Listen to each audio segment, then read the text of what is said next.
欢迎收听一道微光同志小说，作者书野，故事马上开始。白启远来到客厅，站在电视前随意看着节目。他并未注意到身后正站在厨房里背对着他的唐玉成此刻心绪的波动。他表面平静，内里却有一股莫名的躁动在强悍地叫嚣着，就像面前锅里逐渐升温的水一样，要沸腾起来了。他微微张开嘴，深呼吸了几下，努力压住胸腔里呼之欲出的心跳，但却忍不住反复回味着刚才白启远手心的温度和触感，软软的，暖暖的。不多时，两人面对面坐在餐桌前，面前各放着一碗蔬菜肉丝面，碗里汤色清亮，面条上窝着一个色泽温润的荷包蛋。白启远低头嗦了一口面，赞许道：“味道不错哎，谢谢你的面，辛苦你了，玉成。”唐玉成摇了摇头，白启远的筷子挑起了一束面，停在半空，像是忽然想起什么。下午去买张书桌和椅子，再挑个台灯，最后去我同事家把芝麻酱接回来，这样今天的任务就都完成了。芝麻酱？唐玉成愣了一下，白启远失笑，摆了摆手：“不是吃的那个芝麻酱，是我养的猫，名字叫芝麻酱。”哦。唐玉成应了一声，两人对视片刻，不约而同地笑了起来。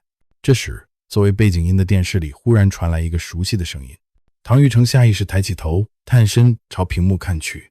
经济频道的画面里，一张圆桌旁坐着3个人，正在说话的这个人就是现在正坐在他对面吃面的人。唐玉成怔了怔，语气里带着一点难以掩饰的惊讶：“启远叔，电视里的人是你吗？”“是我。”白启远看了一眼电视，神色放松：“这是之前去电视台录的节目，除了主持人，还有另一所大学的教授一起讨论了一下目前国内的经济形势。”“哦。”两人用过餐后，随即动身去市郊的家具城。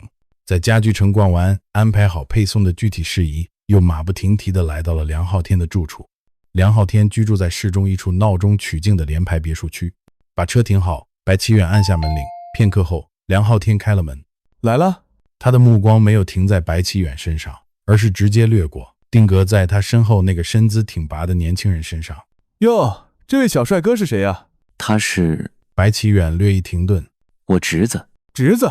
梁浩天微微挑眉。“之前怎么没听你提起过，你还有这么帅气的侄子呀？”“能不能正经点？”白启远直接回怼。“不要摧残我们祖国的花朵。”“我明明是在夸他呀，怎么就摧残了？”“玉成，你别介意。”白启远转身对唐玉成解释道：“这位叔叔一向说话没个分寸，不过人不坏。”“叔叔，不至于吧？”梁浩天抗议道。“看他的年纪，还不至于叫我叔叔的地步吧？我不管啊，你叫谁叔都可以，但是你以后叫我就得叫哥。”白启远一记冷眼扫过去，梁浩天立刻变乖巧：“得，我闭嘴，你们进屋坐会儿吗？”“不了，今天忙一天了，孩子需要休息。”“行，祖国的花朵确实需要多休息。”梁浩天打趣着对唐玉成意味深长地笑了笑。“那你们等一下，我去把芝麻酱拿过来。”他说完转身进屋，片刻后拎出一只猫咪出行包递给白启远。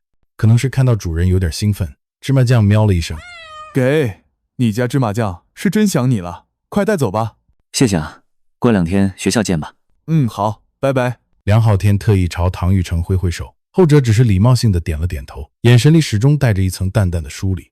回到车上，猫咪被安置在后座，白启远一边系安全带，一边观察唐玉成的脸色。“刚才那位叔叔是不是有点奇怪？”“谈不上奇怪。”唐玉成略作思索，只是不太喜欢。白启远抬手握着方向盘，语气淡然：“他这个人就是油嘴滑舌了点，但本性不坏。”“是吗？”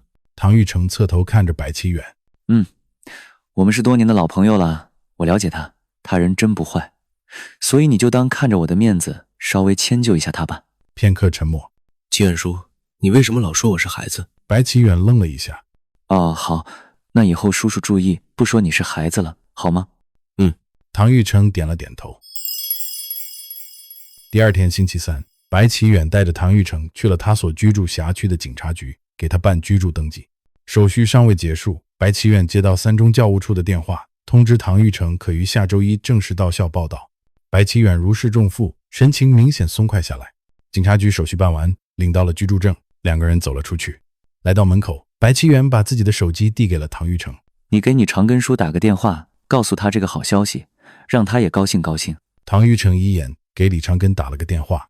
通话结束后，白启远突然意识到什么：“你也需要一部手机，家里正好有一部闲置的，你先用着。咱们现在就去手机营业厅买个手机号。诸事处理妥当，两人一同回到家中。白奇远把 SIM 卡插入手机里，交给了唐玉成。谢谢你，齐远叔。不用客气。白奇远叮嘱道：“你下周一就开始上学了，这2天就好好休息休息，或者看看书，放松放松。我呢，明天就要回学校上课了，但是中午你可以来 A 大找我，我带你去学校食堂吃饭，省得你在家自己做了。学校里的饭好吃不贵，而且种类还特别多，肯定能找到你喜欢吃的。总之，你有任何问题都可以给我发短信或打电话，好吗？”明白了。星期四，白奇远来上班，他又回到了熟悉而有序的教学节奏中。下课铃声响起，学生陆陆续续离开教室，还站在讲台上的白奇远正把讲台上的教案和资料一一收好。助教周牧阳抱着一摞作业走上前来：“你把作业放这儿就行。”教授，我还是帮您送到您的办公室吧。您看您手里的东西也不少。白奇远看了看自己手里的包和教案。好吧，跟我来吧。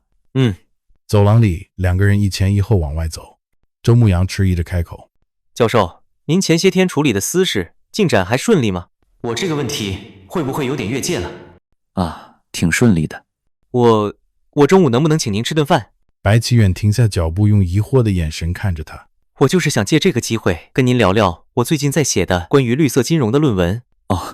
讨论论文的话，可以找别的时间来我办公室讨论，吃饭就没有这个必要了。吃饭的时候聊，或许能更放松一些。周牧阳的话没有丝毫的底气。你的好意我心领了，但是咱们专业的问题还是留在专业的地方聊比较好。周牧阳应了一声，未再多言。两个人来到白奇远的办公室，周牧阳放下作业：“那教授再见。”再见。周牧阳后脚走出了办公室，梁浩天前脚就走了进来，抬手象征性的敲了敲门。“你来了。”梁浩天不紧不慢地说道。“怎么样，白教授的返乡之旅？”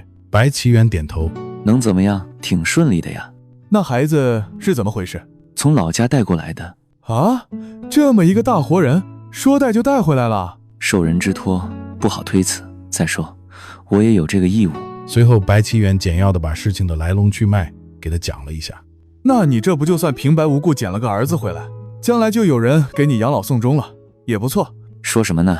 什么儿子呀？我是他叔，不过我倒是不指望他给我养老送终，就是希望这孩子将来真能成事儿就行，我也就对得起村长对我的嘱托。”“他看起来挺成熟的，才上高2，还没到18岁吧？”“他18岁了，因为家里的原因，中途休学了1年。”“哦，18岁了，那就算成年人了。”说着，梁浩天抬手捏了捏下巴：“你可不能打我们家玉成的主意。”“好了，我不也没说什么吗？走吧，到饭点了，吃饭去。”“我把玉成也叫来，让他跟咱们一起吃。”“好啊。”白奇远再次看向梁浩天，正了正神色：“我说过了，不许打他的主意。”“行，不说了。”梁浩天举手失笑：“你这护的也太紧了。”“那肯定的。”说着，白奇远拿起电话打给了唐玉成。“喂，玉成，还记得我之前指给你看的 A 大的校门吗？”“记得。”“哦，好，那你现在下楼到校门口等我，我去接你，咱们一起去吃饭。”“好的，齐远叔。”“一会儿见。”“一会儿见。”不多时，白奇远和梁浩天在门口接到了唐玉成，三人一同往教工食堂走去。食堂里人不算少，3个人取了餐，找了个靠窗的位置坐下。“我平时不做饭，都在学校食堂吃，回头我给你办张饭卡，你以后也来这边吃得了。”“没事的，齐远叔，做饭也不是很麻烦。”“那随你吧。”梁浩天这时抬头看向唐玉成：“玉成，以后要是你齐远叔忙不过来，你遇到任何问题也可以找我帮忙。来，我给你留个电话。”唐玉成犹豫着看着白奇远，白奇远点了点头。唐玉成这才掏出自己的手机递了过去，让他输入号码。这时，梁浩天用胳膊肘轻轻撞了撞白奇远，声音压低：“你看，艺术学院的林辉又带了个小姑娘来吃饭了。”白奇远顺着他视线的方向看了过去，不远处，留着长发、扎着辫子的林辉正站在窗口前打饭，身旁跟着一个穿着超短裙露到大腿根的年轻女孩。“这学艺术的就是不一样。”白奇远感慨道。林老师这身材比例，再配上这通身的气韵，确实挺出挑的。“什么气韵？”梁浩天轻嗤了一声：“我看就是个老色批。”林辉端着餐盘转身找座位时，正好对上了梁浩天的视线，他微微颔首示意，梁浩天也例行公事般点了点头。林辉在不远处与那女孩坐了下来。你看人家多有礼貌。表面功夫而已，梁昊天低声道。背地里还指不定什么样呢。